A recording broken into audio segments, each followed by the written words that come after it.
Приветствую! Сегодня хотелось бы вернуться к теме аварского каганата, а точнее к его основателям, прибывшим в Карпатский бассейн из степей Центральной Евразии в 567-568 годах. Их империя, управляемая Каганом, доминировала в восточной части Центральной Европы более 200 лет, пока не была завоевана франками около 800 года нашей эры. Византийские источники сходятся во мнении, что их движение на запад было спровоцировано становлением тюркского каганата в 50-х годах с центром на территории современной Монголии, когда тюрки разрушили Жужанский каганат. Однако в текстах нет единого мнения о том, кем были все эти люди и откуда именно они пришли. При этом византийские источники с подачи тюрков называли их псевдоаварами, которые якобы присвоили имя авар и высокий титул кагана, а на самом деле были агурами, тюркоязычным народом западной части Центральной Евразии. Хотя можно считать, что жужане скорее всего называли себя аварами, вопрос о том, в какой степени европейские авары произошли от них, является предметом споров. Также хочу отметить, что не стоит путать авар, о которых пойдет речь, с аварцами Кавказа. Это исторически и генетически разные народы. А в новой работе авторы предоставляют новые данные, которые в дополнение к предыдущим дают новую основу для реконструкции раннесредневековых перемещений степных народов на большие расстояния и дают возможность объединить генетические, исторические и археологические данные. До прихода авар римляне занимали западную часть Карпатского бассейна, а сарматы – восточную, около 1-400 годов нашей эры. На смену римлянам пришла недолговечная империя гуннов, 400-455 годы нашей эры, а также различные германоязычные группы. Готы и лангобарды в Паннонии, а гепиды вдоль Тисы, 400-568 годы нашей эры. В 567-68 году лангобарды разгромили гепидов и переселились в Италию, в то время как авары завоевали Карпатский бассейн и подчинили его местное население. Данное исследование как раз и сосредоточено на этом важном изменении и его генетическом влиянии.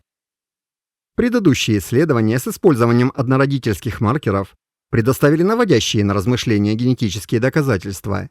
Кстати, обзор одного из таких исследований также есть на канале, но полногеномные данные для реконструкции происхождения населения аварского периода отсутствовали. В новой работе авторы при помощи ядерной ДНК задались целью получить ответы на следующие вопросы. Первый. Можно ли на основе их генетического профиля подтвердить происхождение основной группы авар из восточной части Центральной Азии? Второй. Были ли элиты вновь прибывших степных воинов генетически однородными или имели смешанное происхождение? И третий. Насколько элита авар отличается от предыдущего населения Карпатского бассейна? Богатый археологический материал аварского периода в Карпатском бассейне, конец VI – начало IX веков нашей эры, включает около 600 поселений и около 100 тысяч раскопанных захоронений, которые демонстрируют большую неоднородность, особенно на ранних этапах. Авторы новой работы получили полногеномные данные для 66 древних людей, охватывающих как доаварский, 17 в сарматском и 1 в гунском контексте IV-V веков нашей эры, так и аварские периоды, 7-8 века нашей эры, из 3 различных регионов. 25 человек из междуречья Дуная и Тисы, из них 8 были из высокостатусных мужских погребений, группа Бочи и Кунбабони, датируемых 2-3-7 века нашей эры, после неудавшейся осады Константинополя в 626 году, содержащих изысканное оружие и пояса, украшенные золотом и серебром, различные знаки отличия и другие предметы престижа, с внутриазиатскими параллелями. Остальные 17 человек были взяты из контекстов с непосредственным контактом с этой элитной группой.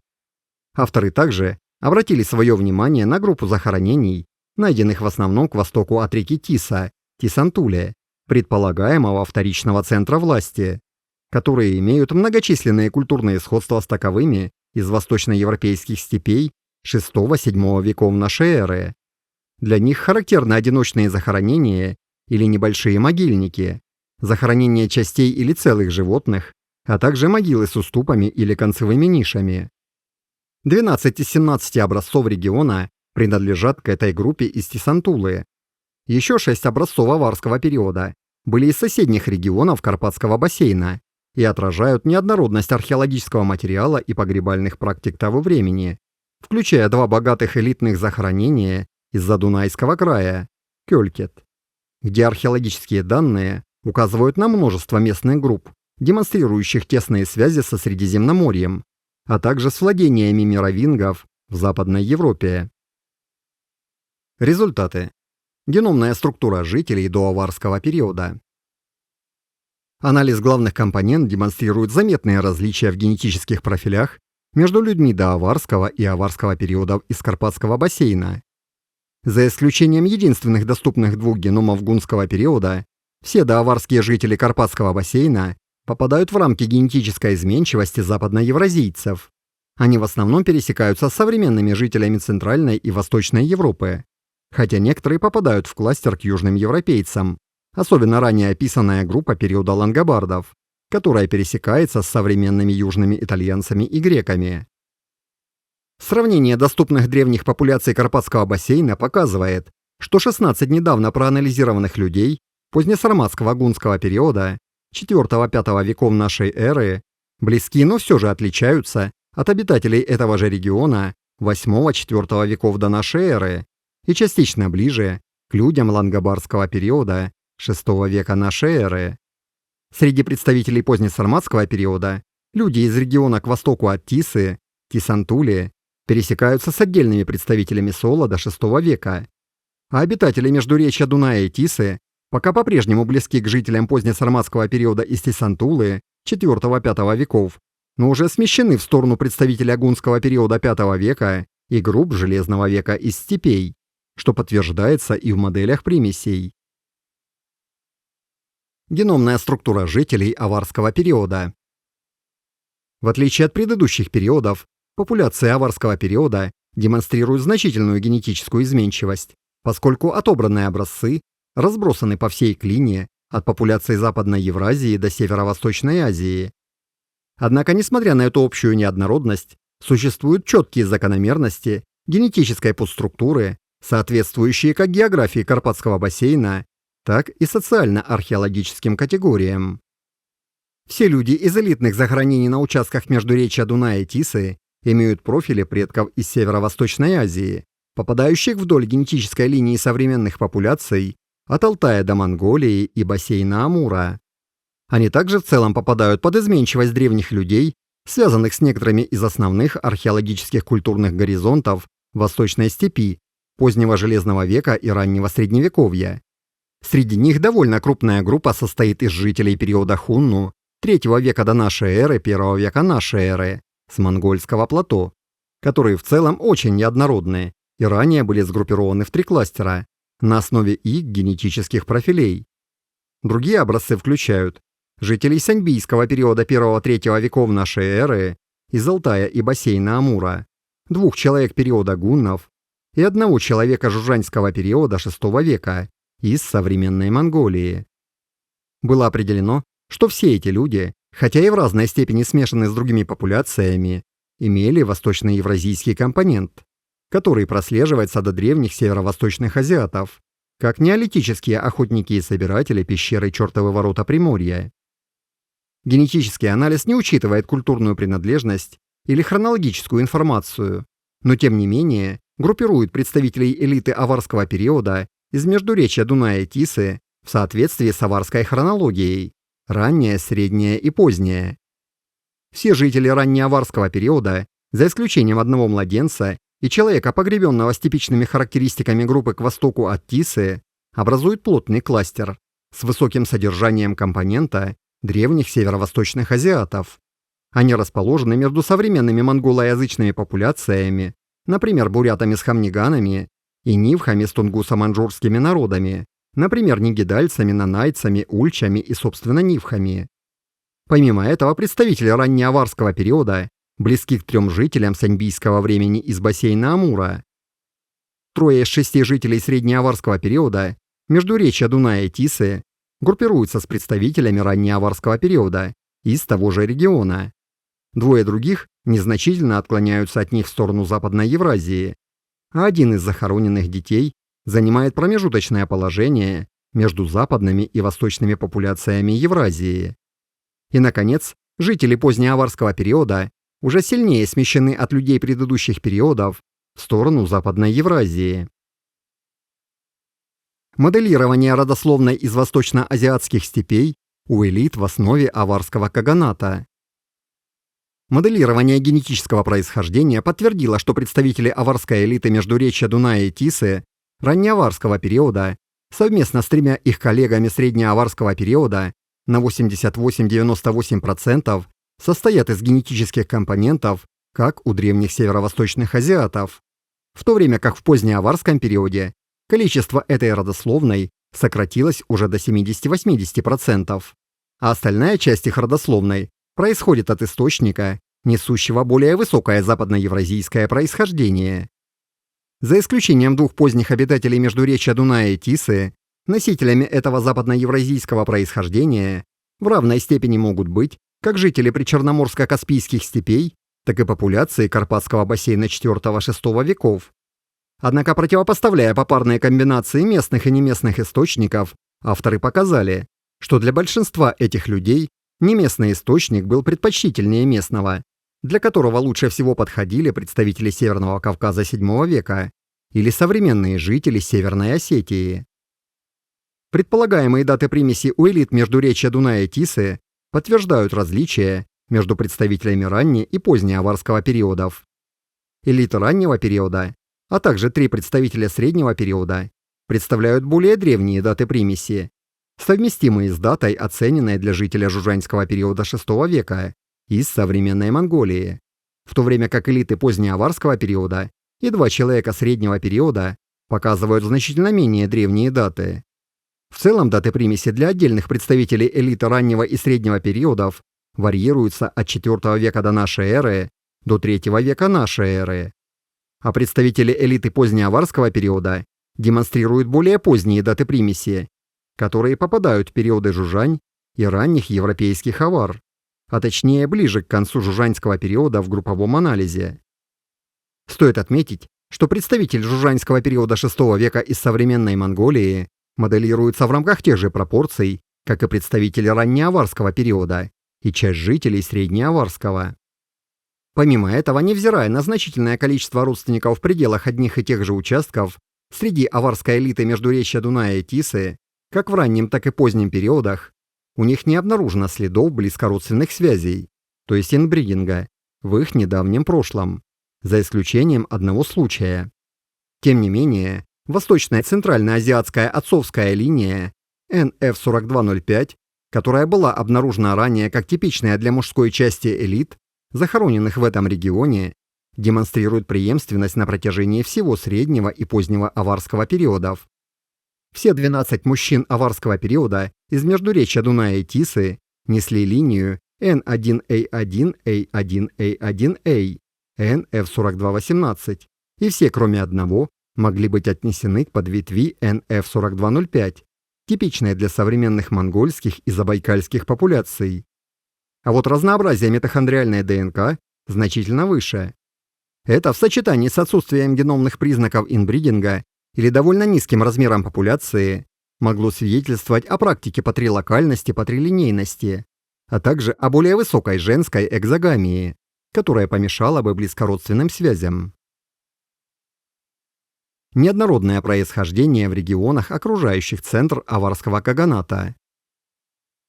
Остальные 23 человека, проанализированные в новом исследовании, происходят из регионов, окружающих междуречья Дуная и Тисы, и по сравнению с элитами основного центра власти аварского каганата, они генетически довольно разнообразны, и на графике анализа главных компонент простираются от жителей предыдущего сарматского и лангобардского периодов до элит междуречья Дуная и Тисы, раннеаварского периода, с максимальным восточноазиатским происхождением. Тем не менее, только некоторые люди из захоронений к востоку от Тисы несут более 50% предков, связанных с древними северо-восточными азиатами, 7 из 13, несмотря на то, что все образцы, кроме одного, были отобраны на двух участках с захоронениями аварской элиты по археологическому контексту. А вот у остальных представителей группы к востоку от Тисы Примесь, связанная с древними северо-восточными азиатами, слабая или практически не обнаруживается. При этом двое из них, у которых почти полностью отсутствовали эти восточные компоненты, демонстрируют более высокую близость к средиземноморским популяциям, сгруппированным с современными сицилийцами и мальтийцами, и находятся в самом конце генетического кластера Юг-Соло до VI века. Генетическая неоднородность представителей группы к востоку от Тисы примечательна тем, что эта популяция в основном приписывается мигрантам из причерноморских степей. Однако их неоднородность, вероятно, связана с разной степенью и временем примеси. Так, два человека с самой высокой долей древних северо-восточных азиатов, неотличимой от элит раннеаварского периода междуречья Дуная и Тисы, имеют одинаково более древние даты примеси, в то время как остальные жители с более западноевразийским происхождением имеют значительно более недавние и более изменчивые даты примеси, вплоть до нескольких поколений ранее. А это говорит о том, что несмотря на общепринятую культурную практику, на кладбищах такого типа хоронили людей с очень разным генетическим происхождением. Интересным примером могут послужить мужчина и женщина раннеаварского периода из погребения на юге Задунайского края, Кёлькет. На графике анализа главных компонент женщина находится выше предшествующей условно местной популяции Карпатского бассейна, и в моделях примеси ее генофонд на 100% может быть смоделирован с их участием. А вот мужчина имеет уникальную генетическую родословную по отношению ко всем другим людям, описанным на данный момент, демонстрируя как сдвиг в сторону Восточной Евразии, так и в сторону популяций, связанных с Ираном или Кавказом. Этот человек может быть смоделирован как смесь примерно 20% компонентов, как у древних северо-восточных азиатов, и 80%, как у представителей Северного Кавказа VII века или современных жителей Северной Осетии. Дата примеси около V века нашей эры, полученная для этого человека, подтверждает его недавнее неместное смешанное происхождение. Стоит отметить, что в этот диапазон генетической изменчивости также попадают люди, захороненные в могильнике Каныр-Табе IV века, Атрарского района Туркестанской области Казахстана, и представители государства Кянгюй III века. Кстати, обратите внимание на положение представителей Кянгюй в районе генетической изменчивости популяции Кавказа и Ирана. И хотя очень трудно судить о языке, руководствуясь генетическими данными, у них четко прослеживается иранское происхождение, вопреки всем возмущенным комментариям и попыткам натянуть на них тюркское происхождение. Да и в целом на древних тюрков первоначальное западноевразийское происхождение вместо восточноазиатского. И еще раз по аварам и аварцам. Это совершенно разные по происхождению популяции, и у каждого своя популяционная история. Упоминание Кавказа в исследовании не должно вводить в заблуждение. Люди, которые мигрировали оттуда в древности, никак не могут быть предками современного населения Кавказа. Надеюсь, хоть это будет понятно. Но вернемся к исследованию и позднеаварскому периоду, в котором 9 человек демонстрируют уже от менее 40 до 5% примеси с людьми, связанными с древними северо-восточными азиатами, в то время как основной компонент происхождения большинства из них схож с таковым у предшествующих древних популяций Карпатского бассейна, которые условно названы местными. Даты примесей подтверждают общую закономерность более поздних примесей, происходящих в основном на относительно ранних этапах существования аварского каганата, хотя некоторые еще более ранние даты в V веке нашей эры могут указывать на события примеси с восточной родословной еще в гунский период.